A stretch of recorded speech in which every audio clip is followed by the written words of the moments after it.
تو سجدہ تو کر رہے ہیں، نماز تو پڑھ رہے ہیں، روزہ تو رکھ رہے ہیں، زکوٰۃ تو دے رہے ہیں، حج تو کر رہے ہیں، قبول بھی ہوگی یا نہیں؟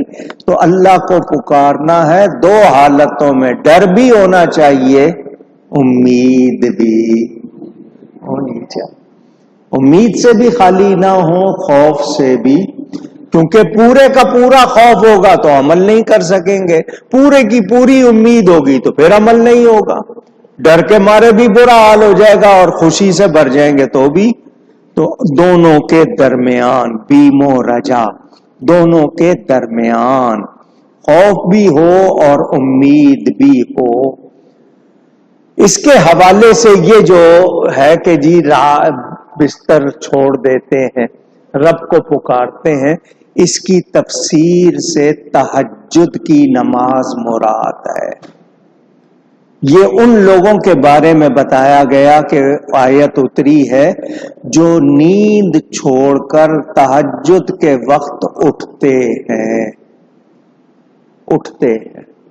نیند چھوڑ دیتے ہیں، اٹھتے ہیں اور اللہ کو یاد کرتے ہیں، نماز پڑھتے ہیں، ذکر کرتے ہیں، تو یہ جو کہ وہ ان کی کروٹیں بستروں پہ نہیں رہتی، اٹھتے ہیں، تو اس سے مراد تہجد گزار لوگ جو تہجد کے پابند ہیں۔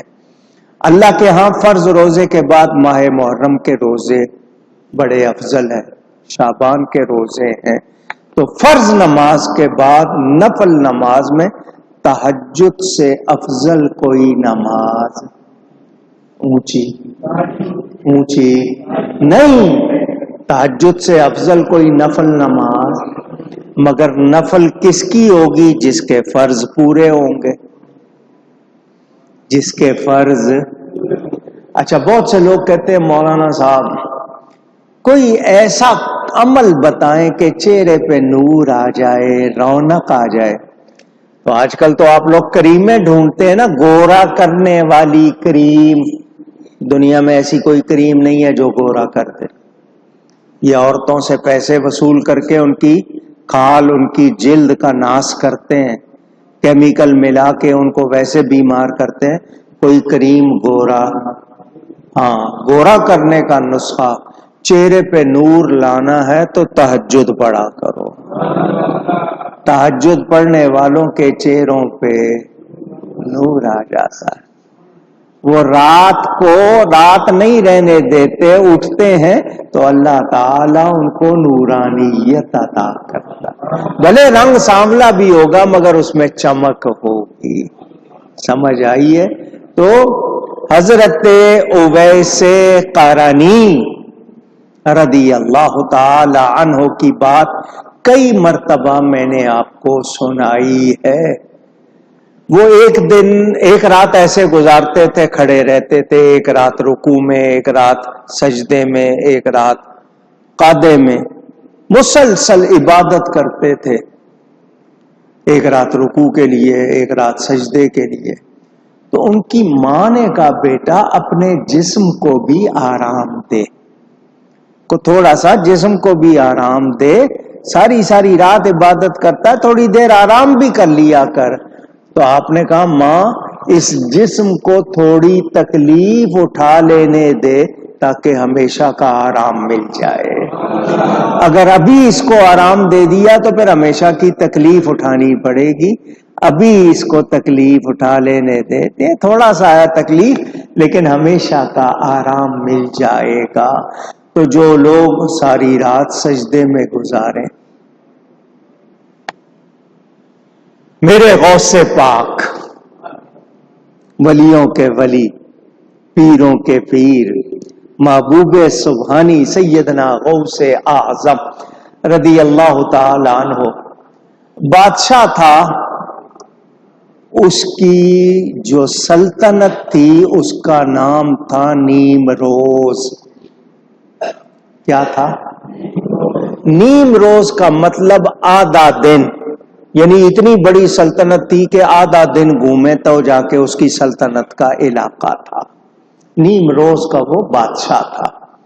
اس نے غوث پاک کو پیغام بھیجا ایک مرتبہ میرے پاس آ جائے، ایک مرتبہ یہاں تشریف لائیں، رونق بخشے تو میں یہ جو میری سلطنت ہے آدھی دے دوں گا، تاکہ لنگر چلتا رہے گا، آپ کے ہاں لوگ آئیں گے کھاتے رہیں گے۔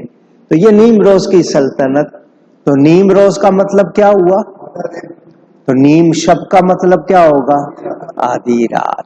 غوث پاک نے جواب دیا تو نیم روز کا بادشاہ ہے، مجھے جب سے نیم شب جاگنے کی توفیق ملی ہے، میری نظر میں تو کائنات کوئی چیز ہی نہیں ہے۔ تو آدھے دن اور آدھی رات کی کیا بات کرنا چاہتا ہے؟ میں جب آدھی رات کو اللہ کے لیے جاگتا ہوں تو اس سے بڑی کوئی دولت، محبت کی باتیں ہیں، یہ ہر ایک کی سمجھ میں نہیں آئیں گی۔ جب لوگ میٹھی نیند سو جاتے ہیں تو پھر اللہ والوں کو اللہ کی محبت جگاتی ہے، ان کو آرام نہیں ملتا، اور جاگنے کے لیے کیسے کیسے اہتمام۔